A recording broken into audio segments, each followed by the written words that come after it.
எல்லாருக்கும் வணக்கம். டெய்லி ஒரு படம் பார்க்கறது வந்து நம்மளுடைய பழக்கம். அதில வந்து பார்த்தீங்கன்னா, சில படங்கள் வந்து மனசுக்கு ரொம்ப கஷ்டமா இருக்கும்போது, நம்ம ஏதாவது மனசு கஷ்டமா இருக்கும்போது, அத ரிலாக்ஸ் பண்றதுக்கு என்ன பார்ப்பேன்னா, இந்த மாரி Disneyல வர ஏதோ ஒரு கார்ட்டூன் மாதிரி சம்மந்தப்பட்ட படங்கள் எல்லாம் நான் பார்ப்பேன்.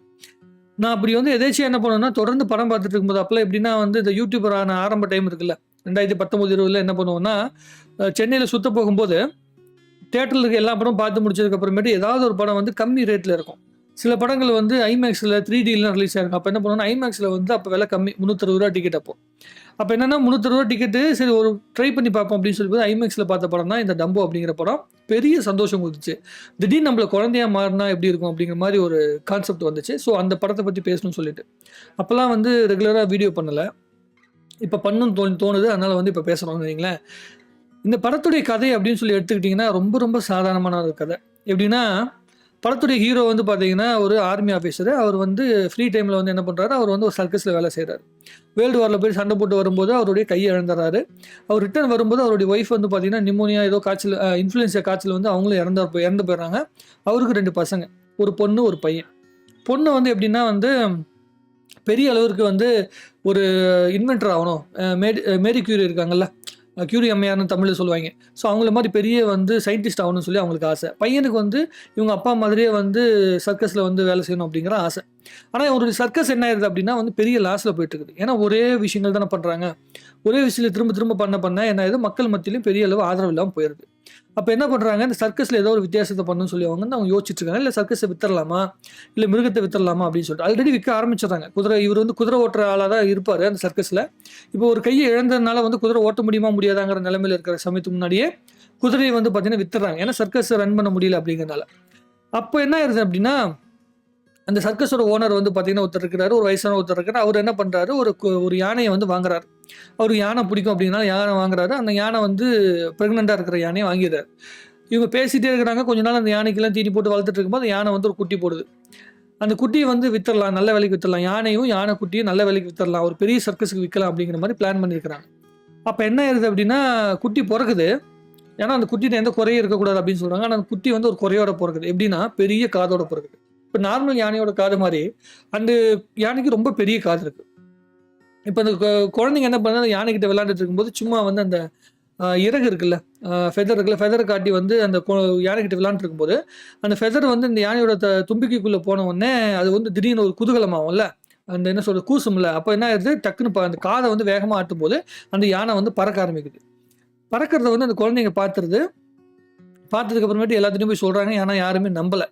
அப்ப என்ன பண்றாங்க அப்டின்னா வந்து ஒரு நாள் சர்க்கஸ் நடக்கும்போது அந்த யானைய வச்சு வேற ஒரு சாகசம் பண்ண முயற்சி பண்றாங்க. முயற்சி பண்ணும்போது அந்த சாகசம் மிஸ் ஆயி போய் அந்த யானை வந்து மேல உயரத்துலருந்து குதிக்கிற மாரி ஒரு சூழ்நிலை வந்துருது. குதிக்கும்போது அந்த யானை பறக்குது. யானை பறக்குதுன்னு சொன்ன உடனே அங்க இருக்கிற எல்லாத்துக்கும் பயங்கர எக்ஸைட்மென்ட் ஆயிடுறாங்க. அத ஒரு ஒரு என்ன சொல்றது ஒரு அ அது ஒரு விஷயமா வந்து விளம்பரம் பண்ணி, அந்த யானை பறக்கிறத வச்சே வந்து சர்க்கஸ் பெரிய அளவு சக்சஸ் ஆவுது. அத வந்து அந்த ஊர்லயே ஒட்டுமொத்த அந்த நாட்டிலேயே வந்து ரொம்ப ஃபேமஸான பெரிய சர்க்கஸ் இருக்கு. அந்த சர்க்கஸ் ஓனர் வந்து அந்த யானை எனக்கு வேணும்னு சொல்லி வந்து காசு போட்டு வாங்கிட்டு போறாரு. யானைய மட்டும் வாங்காம அந்த சர்க்கஸையே மொத்தமா வந்து விலைக்கு வாங்கிட்டு போய் அங்க வச்சுடுறாரு. வச்சுட்டு அந்த யானைய வச்சு அ சாகசம் பண்ணி இது பண்ணலாம் அப்படின்னு சொல்லிட்டு அவரு பார்க்குறாரு. ஆனா அவரோட டார்கெட் ஃபுல்லாவே என்னன்னா, பணம் சம்பாதிக்கணும் அப்படிங்கிறது மட்டும் தான். இப்ப யானைய வச்சு பிராக்டிஸ் பண்ணும்போது அதாவது கீழ வந்து வலைய போட்டு பிராக்டிஸ் பண்றாங்க.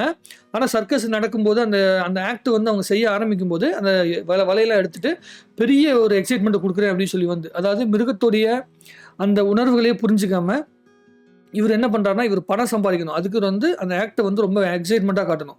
யானை பறக்கிறத வந்து பயங்கரமா பில்டப் பண்ணி காட்டணும் அப்படிங்கிறதுக்காக அந்த நெட்டெல்லாம் எடுக்கிறத பார்த்துட்டு இவங்க இந்த மாரி பயந்துடுறாங்க. இன்னொரு விஷயம் என்ன பண்றாரு, அந்த யானைக்குட்டியோட அம்மா வந்து பிரிச்சுடுறாரு. பிரிச்சு கொண்டு போய் வேற ஒரு இடத்துல வந்து போட்டுறாரு.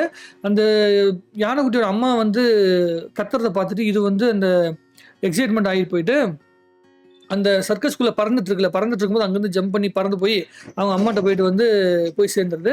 இத வந்து அந்த சர்க்கஸ் ஓனர், அந்த வில்லன் சர்க்கஸ் ஓனர் வந்து பார்த்துடுறான். ஸோ இந்த யானைக்குட்டியோட அம்மா இருந்துச்சுன்னா, இது வந்து ஒழுங்கா இது பண்ணாது அப்படின்னு சொல்லிட்டு அந்த அந்த அம்மா யானைய வந்து அங்கருந்து கிளப்பிட்டு கொன்றலாம் அப்படின்னு சொல்லி முடிவு பண்ணி கொண்டு போறாரு. அப்ப என்ன பண்றாங்கன்னா, இந்த சர்க்கஸோட ஓனர்ஸ் இருக்காங்கல்ல அவங்க பார்க்குறாங்க. நம்ம தப்பான ஒரு முடிவு எடுத்துட்டோம். காசுக்காக ஆசைப்பட்டு இந்த பெரிய சர்க்கஸ்க்கு வந்தது தப்பா போச்சு. நம்ம வந்து இந்த யானைக்குட்டியோட அந்த தாய் பாசம் தான் ரொம்ப முக்கியமான விஷயம். இவங்கள காப்பாத்தணும்.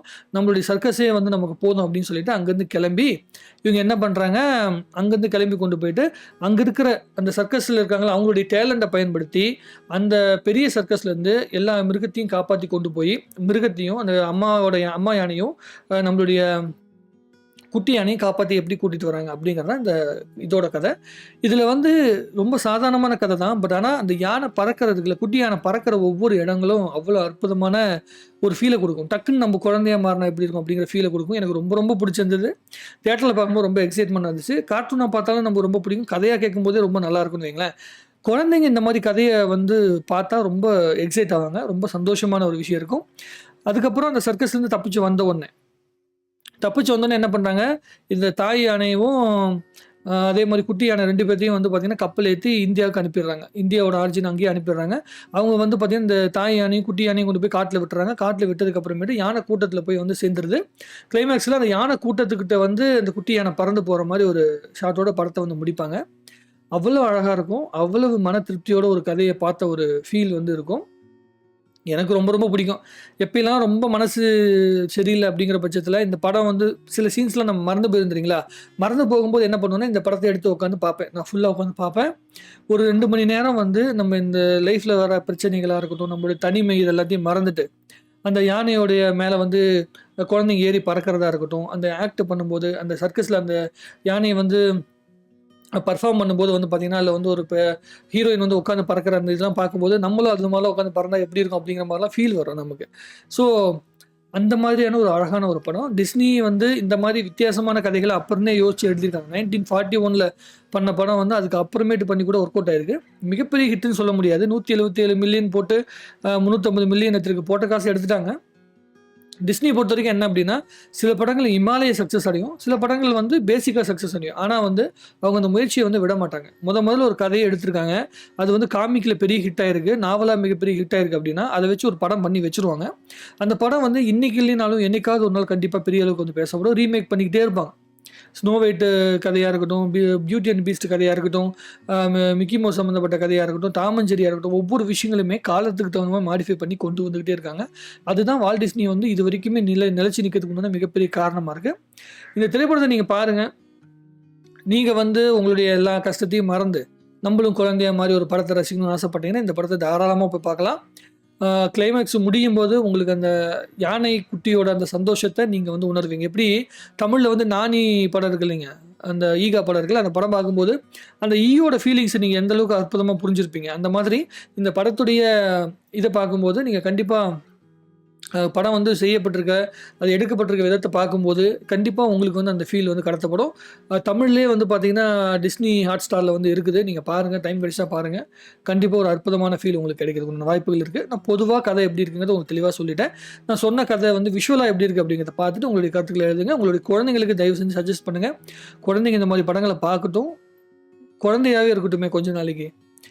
நான் 35 வயசு ஆகுறேன். நானே குழந்தையா சில டைம் வந்து இருக்கணும். மனசு வந்து குழந்தைத்தனமையோட இருக்கணும் அப்படின்னு சொல்லி ஆசைப்படும்போது, 10, 15 வயசு குழந்தைங்ககிட்ட போயிட்டு கேம குடுத்துக்கிட்டு, அவங்க கிட்ட கொண்டு போய் நம்ம பிரச்சனைகள வந்து நம்மளுடைய குடும்பத்தோட பிரச்சனைகள சொல்றத தவிர்த்து, இந்த மாதிரி அழகான விஷயங்கள கண்ல காட்டுனீங்கன்னா, குழந்தைகளுக்கு கற்பனை திறன் வந்து அதிகமாகும். அவங்களும் இந்த மாரி ஒரு கதைய அந்த யானைக்குட்டியோட அந்த ஃபீலை வந்து உணர்வாங்க. அந்த தாய்ப்பாசம் அப்படிங்கிற விஷயத்த உணர்வாங்க. தமிழ்ல வந்து அன்னை ஒரு ஆலயம் படத்துடைய கதை தான் இந்த கதைன்னு வச்சுங்க கிட்டத்தட்ட. அந்த மாதிரி தான் எல்லா கதைகளும். யானையை வச்சு எடுக்கப்பட்ட எல்லா படங்களும் மிகப்பெரிய ஹிட் ஆயிருக்கு. தமிழ்ல அன்னை காளிகாம்பாள் படமா இருக்கட்டும், அன்னை ஒரு ஆலயம் படமா இருக்கட்டும், ராம் லக்ஷ்மண் சொல்லிட்டு இந்த கமல் சார் நடிச்ச படமா இருக்கட்டும், நம்ம தேவர் ஃபிலிம்ஸ்ல வந்து நான் வந்த முக்காவாசி படங்கள்ல வந்து யானை தான் மிக முக்கியமான கதையம்சத்துல வந்து இருந்துச்சு. ஸோ அந்த மாதிரியான உணர்வுகளை நம்ம ஜென்ரேஷன் குழந்தைங்களுக்கு சரி ஹாலிவுட் படத்தை பார்த்து கூட கொண்டு வாங்களே முதல்ல. அதுக்கப்புறம் அன்னை ஒரு ஆலயம் படம்லாம் காட்டுங்க. அதுக்கு முன்னாடி இந்த படத்தை காட்டுங்க. ரொம்ப அழகா இருக்கும். ரொம்ப சந்தோஷமா இருக்கும். மற்றபடி இந்த படத்தை பத்தி நீங்க கருத்து சொல்லுங்க பார்த்துட்டு. மறுபடியும் நிறைய விஷயங்கள் பேசுவோம். நன்றி, வணக்கம். வாழ்க தமிழ்நாடு, வளர்க சினிமா.